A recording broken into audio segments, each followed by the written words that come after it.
Bonjour chers auditeurs et chères auditrices et bienvenue dans ce nouveau podcast de la Dépêche Vétérinaire qui s'appelle Décryptage. Pour ce premier épisode, j'ai le grand plaisir d'accueillir une personne que vous connaissez sans doute tous et toutes. Il s'agit de Pierre Buisson, qui est actuellement président d'Ingenium Animalis, qui est en gros en charge de la gestion en délégation de service public d'ICAD, que vous connaissez, le fichier national d'identification des chiens, des chats et des furets. Pour commencer, bienvenue Pierre, comment allez-vous aujourd'hui ? Eh bien, je vais bien. C'est avec une belle après-midi ensoleillée aujourd'hui à Montreuil, dans nos locaux. Génial, profitons-en, ici aussi, c'est bien ensoleillé, c'est très agréable. Peut-être du coup, avant de commencer cette interview, ces questions, Pierre, je vous laisse peut-être compléter votre présentation parce que vous n'êtes pas que, entre guillemets, que président d'Ingenium Animalis. Alors, j'ai été effectivement praticien pendant plus de 40 ans, et cette carrière de praticien m'avait amené à prendre des responsabilités syndicales. J'ai été président du SNVL, du syndicat des vétérinaires libéraux, de 2010 à 2018. Et aujourd'hui, avec la responsabilité d'Ingenium Animalis, qui gère en délégation le fichier ICAD, je garde cet œil de praticien et d'orientation syndicale, c'est-à-dire de voir ce qui peut être bénéfique, en tout cas à la profession que j'ai exercée. Super intéressant. On va en parler aujourd'hui, de toute façon, ça va être focalisé sur ICAD. En gros, le fichier national a dévoilé début janvier, là, le 8 janvier, le classement des races de chiens et de chats préférés des Français pour l'année passée, pour 2025, qui est établi en gros sur la base des nouvelles identifications enregistrées.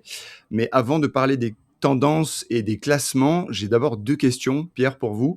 Que recouvre exactement le terme de race ?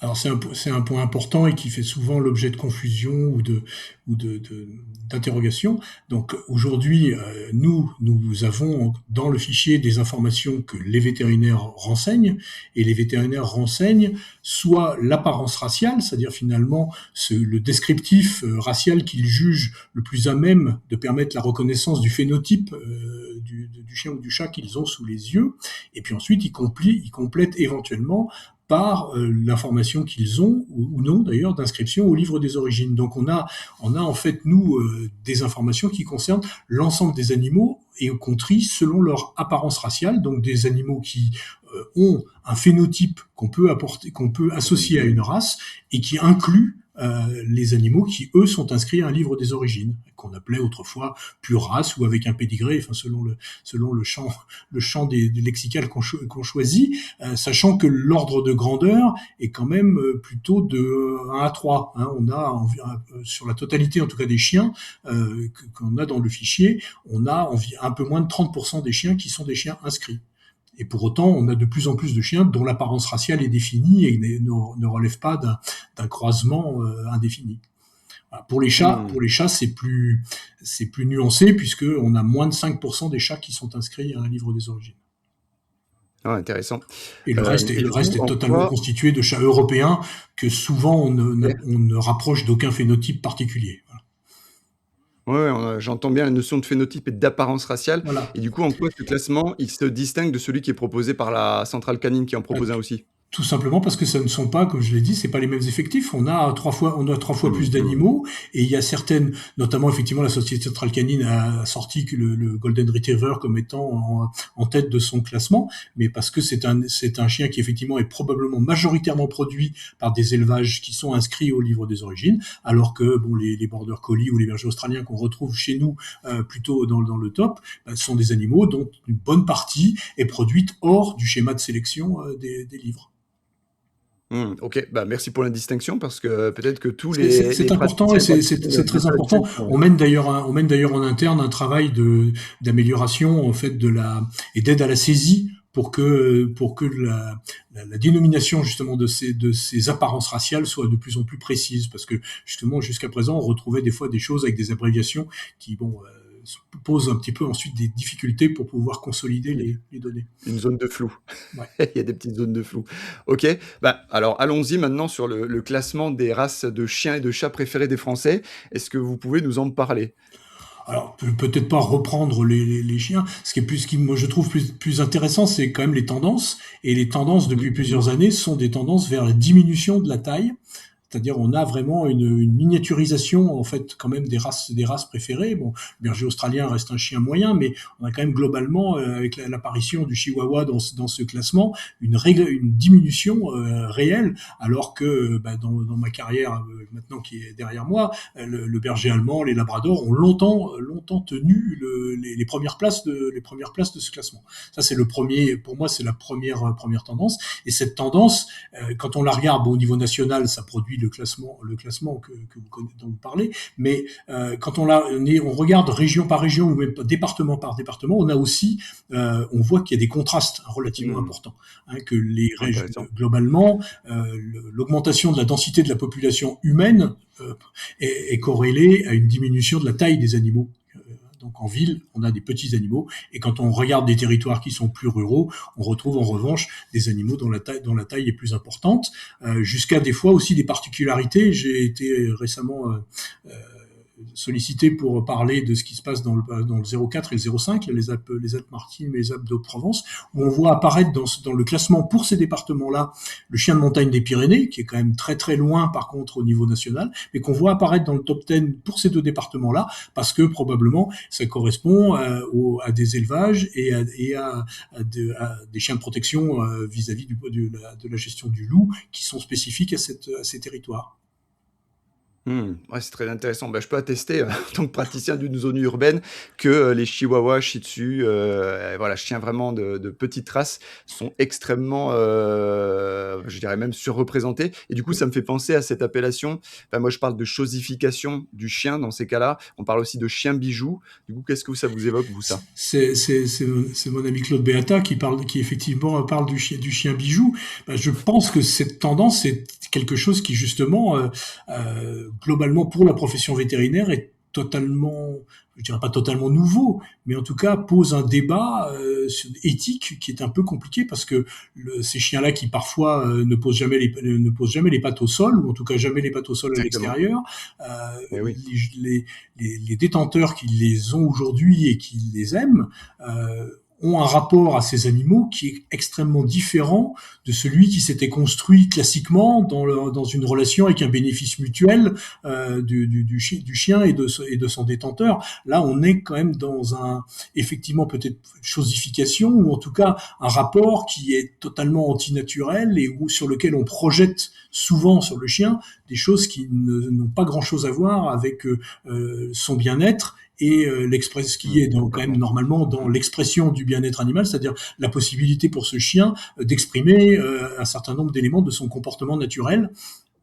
Je ne sais pas si les chiens qui vivent effectivement en permanence comment dire, coincés contre la poitrine de leur C'est détenteur ou ça. détentrice ont réellement l'occasion d'exprimer ce comportement qui pourtant fait partie des piliers et de la définition du bien-être.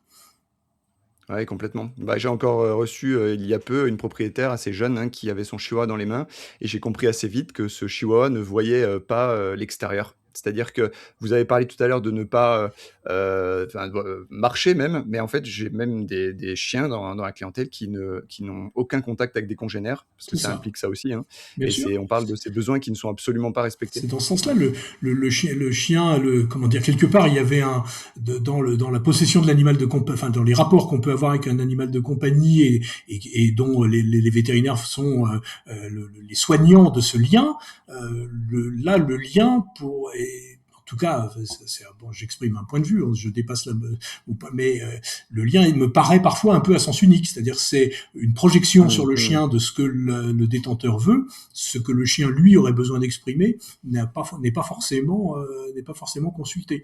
Alors que Prise en compte, oui. dans Mmh. les schémas classiques, on sort le chien interagit avec d'autres, il a aussi des interactions avec d'autres personnes. Là, on est souvent dans une relation unique d'un détenteur avec son animal et Ouais, pas complètement. de pas d'autres interactions. On le sait, ces animaux qui sont souvent difficiles à soigner parce qu'ils sont pas leur abord est compliqué, ça Idem. les amène à être extrêmement craintifs. Bon, on a d'autres de- les- tous les praticiens qui nous écoutent connaissent malheureusement cette difficulté.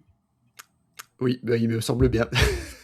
Bah, ça rejoint cette question que je voulais vous poser parce que c'est la première question que je me suis posée quand, on a parlé de ce sujet, donc des données d'ICAD. C'est au final, à quoi ça va servir, aux vétérinaires praticiens d'aller en gros se renseigner sur ces chiffres et sur ces données proposées par ICAD? Bah, je crois qu'il y a il y a plusieurs niveaux d'intérêt. Bon, il y a le niveau, je dirais, de la connaissance générale de ce qui se passe et des tendances sociétales autour des animaux de compagnie, du chien ou du chat. Il y a aussi ensuite la connaissance spécifique de ces tendances et d'orienter les choix que chaque clinique peut faire dans son organisation, parce que la miniaturisation, enfin en tout cas la réduction forte de la taille des animaux a des conséquences en matière de construction de cliniques. Moi, j'ai construit une clinique il y a bientôt 40 ans. La taille aujourd'hui des salles de consultation est totalement disproportionnée à la taille des animaux qu'on reçoit. De même que le Intéressant. matériel, les tables. Euh, il est évident que selon la zone dans laquelle on entend exercer, on peut, en fonction et orienter, en tout cas en fonction des chiffres que l'on donne, ça peut aider les vétérinaires à prendre des décisions sur leurs investissements. Donc c'est un premier niveau. On travaille en interne à d'autres éléments aussi d'analyse qui pourront aider les vétérinaires. On a par exemple, et on le publie régulièrement dans l'excellent journal de la Dépêche qui nous héberge aujourd'hui, dans le chiffre du mois, le nombre de retours des identifications qu'on enregistre et la corrélation avec l'activité vétérinaire globale paraît très sérieuse et permet aussi là aux vétérinaires finalement d'avoir un système de repères sur son activité par rapport à la moyenne nationale et peut-être dans le futur de descendre à des échelles, à des grains plus fins. Ouais, très intéressant, merci beaucoup pour votre réponse et du coup, j'aurais une autre question tout autre, c'est, globalement sur ICAD, est-ce que vous travaillez sur les tables de mortalité? Oui, nous avons l'année dernière recruté une jeune consoeur, Cécile Gardino, qui anime un comité scientifique. Et dans les premières études que ce comité a validées, il y a le fait d'affiner les tables de mortalité selon les critères.